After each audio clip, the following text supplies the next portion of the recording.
नमस्कार दोस्तों, आपके अपने YouTube channel study related Ram में आपका बहुत बहुत स्वागत करता हूं। दोस्तों, आपको पता है एसएससी सीपीओ एसआई का एग्ज़ाम चल रहा है और 9 नवंबर फर्स्ट शिफ्ट का एग्ज़ाम हम आपके लिए लेकर आए हैं। ये क्वेश्चन आपके 100% जी के 100% ऑथेंटिक होने वाले हैं। तो अभी तक आप हमारे चैनल पर नए हो तो प्लीज़ चैनल को सब्सक्राइब कर लें, बगल में जो बेल आइकन है उसको भी प्रेस कर लें ताकि एसएससी सीपीओ की पल पल की अपडेट आपको सबसे पहले मिलती रहे। और फ्रेंड्स, अगर इस वीडियो का पीडीएफ चाहिए तो पीडीएफ हमारे टेलीग्राम चैनल पर मिल जाएगा। टेलीग्राम चैनल के लिंक वीडियो के डिस्क्रिप्शन में दे रखे हैं, वहाँ से आप ज्वाइन कर सकते हैं। तो चलिए चलते हैं आज के फर्स्ट शिफ्ट में किस तरह के क्वेश्चन पूछे गए हैं। इसमें हमारा पहला क्वेश्चन है, फीफा वर्ल्ड कप 2022 कहाँ पर आयोजित किया जाएगा। तो इस बार फीफा वर्ल्ड कप 2022 कतर की बेजवानी में 20 नवंबर से शुरू होगा। इसका फाइनल मुकाबला 18 दिसंबर को खेला जाएगा। फीफा वर्ल्ड कप का यह 22वां सीजन होगा। यह टूर्नामेंट पहली बार किसी खाड़ी देश में खेला जा रहा है।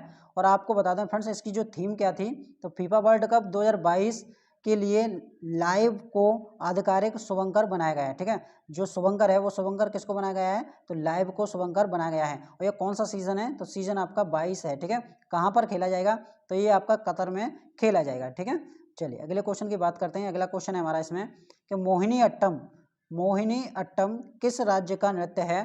तो मोहिनी अट्टम की शाब्दिक व्याख्या मोहिनी के नृत्य के रूप में की जाती है। हिंदू पौराणिक गाथा की दिव्य मोहिनी केरल का शास्त्रीय एकल नृत्य रूप है। तो इसका जो राइट आंसर हो जाएगा वो हो जाएगा आपका केरल राज्य, इसका राइट आंसर हो जाएगा। चलिए अगले क्वेश्चन की तरफ बढ़ते हैं। अगला क्वेश्चन है, अनुच्छेद 21 किससे संबंधित है। तो आपको बता दें, भारतीय संविधान का अनुच्छेद 21 कहता है कि किसी व्यक्ति को विधि द्वारा स्थापित प्रक्रिया के अतिरिक्त उसके जीवन और वैयक्तिक स्वतंत्रता के अधिकार से वंचित नहीं किया जा सकता है। अधिनियम 2002 ने भारत के संविधान में 6 से 14 वर्ष की आयु के सभी बच्चों को मौलिक अधिकार के रूप में मुफ्त और अनिवार्य शिक्षा प्रदान करने के लिए अनुच्छेद 21 को यह शामिल किया है। ठीक है, अगर आपको अनुच्छेद 21 की बात करें तो आपको बता दें 6 से 14 तक के जो बच्चे हैं उनको शिक्षा प्रदान करने का इसमें अनुच्छेद 21 में दिया गया है। ठीक है, अनुच्छेद 21A में। चलिए अगले क्वेश्चन की बात करते हैं। अगला क्वेश्चन हमारा कि किस नृत्यकार को 1992 में पुरस्कार प्राप्त हुआ है। तो सोनल मानसिंह, जिनका जन्म 30 अप्रैल 1944 को, एक भारतीय शास्त्रीय नृत्यांगना और गुरु भरतनाट्यम और उड़ीसी नृत्य शैली है। उन्हें भारत के राष्ट्रपति द्वारा राज्यसभा सदस्य बनने के लिए नामित किया गया है।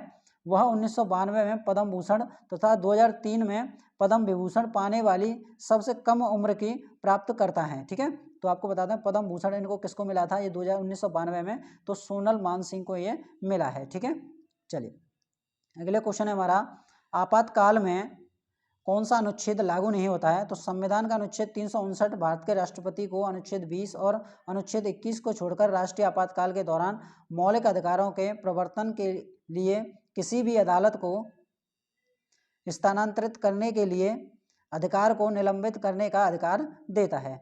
चलिए अगले क्वेश्चन की बात करते हैं। अगला क्वेश्चन है, आई एम नो मसीहा किसकी पुस्तक है। तो आपको बता दें इसका राइट आंसर सोनू सूद हो जाएगा। सोनू सूद की ये आई एम नो मसीहा पुस्तक है।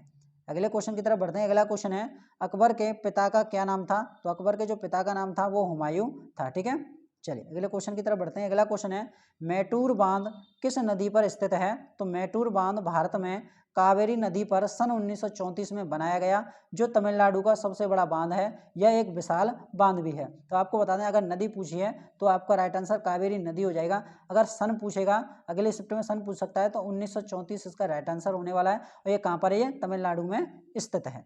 चलिए अगले क्वेश्चन की तरफ बढ़ते हैं। अगला क्वेश्चन पूछा गया था, ट्रेन टू पाकिस्तान पुस्तक के लेखक कौन हैं। तो आपको बता दें फ्रेंड्स, ट्रेन टू पाकिस्तान पुस्तक के लेखक मेल सुप्रसिद्ध अंग्रेजी उपन्यासकार खुशवंत सिंह को 1956 अमेरिका के ग्रोव प्रेस अवार्ड से पुरस्कृत उपन्यास है। यह अगस्त 1947 में भारत विभाजन की त्रासदी पर केंद्रित है। जो आपको भारत का विभाजन हुआ था, भारत और पाकिस्तान का विभाजित हुआ था, उस पर यह आधारित है। आपको बता दें फ्रेंड्स, इसका जो राइट आंसर हो जाएगा वो हो जाएगा आपका खुशवंत सिंह, इसका राइट आंसर हो जाएगा। चलिए अगले क्वेश्चन की तरफ बढ़ते हैं। अगला क्वेश्चन दिया गया है और आपको बता दें फ्रेंड्स, इसमें जो भारत और पाकिस्तान के बीच जो लाइन है उस लाइन को क्या कहते हैं। तो आपको बता दें रेड क्रॉस लाइन इसको कहा जाता है। ठीक है, अगले क्वेश्चन की तरफ बढ़ते हैं। अगला क्वेश्चन है अनुच्छेद 24 किससे संबंधित है? तो अनुच्छेद 24 कारखानों आदि में बालकों के नियोजन का प्रतिषेध 14 वर्ष कम आयु के किसी बालक को किसी कारखाने या खान में काम करने के लिए नियोजित नहीं किया जाएगा या किसी अन्य परिसंकटमय नियोजन में नहीं लगाया जाएगा। चलिए अगले क्वेश्चन की तरफ बढ़ते हैं। अगला क्वेश्चन पूछा गया था बक्सर का युद्ध किस किस के बीच हुआ था? तो बक्सर का युद्ध आपका 22-23 अक्टूबर 1764 में बक्सर नगर के आसपास ईस्ट इंडिया कंपनी के हेक्टर मुनरो और मुगल तथा नवाबों की सेनाओं के बीच लड़ा गया था। बंगाल के नवाब मीर कासिम, अवध के नवाब सिराजुद्दौला और मुगल बादशाह आलम द्वितीय की संयुक्त सेना अंग्रेज कंपनी से लड़ रही थी। और आपको बताते हैं फ्रेंड्स, इस जगह पर ईस्ट इंडिया कंपनी आ गई है। तो ईस्ट इंडिया कंपनी की जो स्थापना हुई थी वो 1600 ईस्वी में हुई थी। ठीक है, आपको बताते हैं प्लासी का युद्ध आपका 1757 ईस्वी में हुआ था। ठीक है, और फ्रेंड्स आपको बता दें जो आपके तराइन का युद्ध था, तराइन का प्रथम युद्ध 1191 में हुआ था, तराइन का द्वितीय युद्ध 1192 में हुआ था। ये भी आप ध्यान में रखना। चलिए अगले क्वेश्चन की बात करते हैं। अगला क्वेश्चन पूछा गया है पीएच स्केल का न्यूट्रल कलर कैसा होता है? तो कलरलेस होता है ये। ठीक है, कलरलेस होता है ये। चलिए अगले क्वेश्चन की बात करते हैं। अगला क्वेश्चन है बहामनी किंगडम के संस्थापक कौन थे? तो इसकी स्थापना 3 अगस्त 1347 को एक तुर्क अफगान सूबेदार अलाउद्दीन बहमन शाह ने की थी। तो इसका जो राइट आंसर हो जाएगा वो हो जाएगा आपका अलाउद्दीन बहमन शाह ने इसकी स्थापना की थी। चलिए अगले क्वेश्चन की तरफ बढ़ते हैं। अगला क्वेश्चन दिया गया है बेरियम पर ऑक्साइड का फॉर्मूला क्या होता है? तो बेरियम का BaO2 इसका बेरियम का फॉर्मूला होता है। नेक्स्ट क्वेश्चन की बात करते हैं। नेक्स्ट क्वेश्चन है India team women world cup 2022 के कप्तान कौन है? तो इंडिया टीम कप्तान की अनुभवी मिताली राज होंगी और वह उप कप्तान हरमनप्रीत कौर होंगी। ठीक है, तो इसका जो राइट आंसर हो जाएगा वो हो जाएगा आपका मिताली राज, इसका राइट आंसर हो जाएगा। चलिए अगले क्वेश्चन की बात करते हैं। अगला क्वेश्चन है ज्ञानपीठ अवार्ड 2022 किस लैंग्वेज में दिया था? तो काव्य डैश के ज्ञानपीठ पुरस्कार चयन समिति ने 2021 और वर्ष 2022 के लिए क्रमशः 56वां और 57वां ज्ञानपीठ पुरस्कार की घोषणा की। वर्ष 2021 के लिए असमिया साहित्यकार नीलमणि फुफन को, वर्ष 2022 के लिए कोंकणी साहित्यकार दामोदर मोवजी को दिए जाने की घोषणा की है। तो आप इसमें देख लीजिएगा 2021 का पूछा होगा तो आपके कौन हो जाएंगे? असमिया भाषा से संबंधित हो जाएंगे नीलमणि फुकन हो जाएंगे। अगर 2022 का पूछा है तो कोंकणी हो जाएगी भाषा और दामोदर मोवजी इसका राइट आंसर हो जाएगा। चलिए अगले क्वेश्चन की तरफ बढ़ते हैं। अगला क्वेश्चन पूछा गया था कि सती प्रथा को किस वायसराय ने खत्म किया था? तो 1829 में वायसराय लॉर्ड विलियम बेटिंग ने सती प्रथा को समाप्त करने का ऐलान किया था। तो इसमें कौन कौन शामिल था? तो लॉर्ड विलियम बेटिंग और राजा राम मोहन राय, RRR राजा राम मोहन राय, ये दोनों शामिल थे।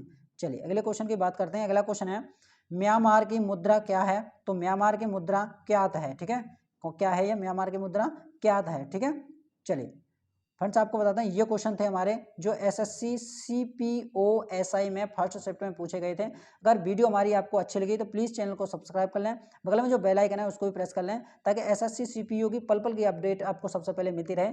और फ्रेंड्स अगर इस वीडियो का PDF चाहिए तो PDF हमारे टेलीग्राम चैनल पर मिल जाएगा। टेलीग्राम चैनल के लिंक वीडियो के डिस्क्रिप्शन में दी गई है। तो मिलते हैं नेक्स्ट शिफ्ट में, तब तक के लिए जय हिंद जय भारत।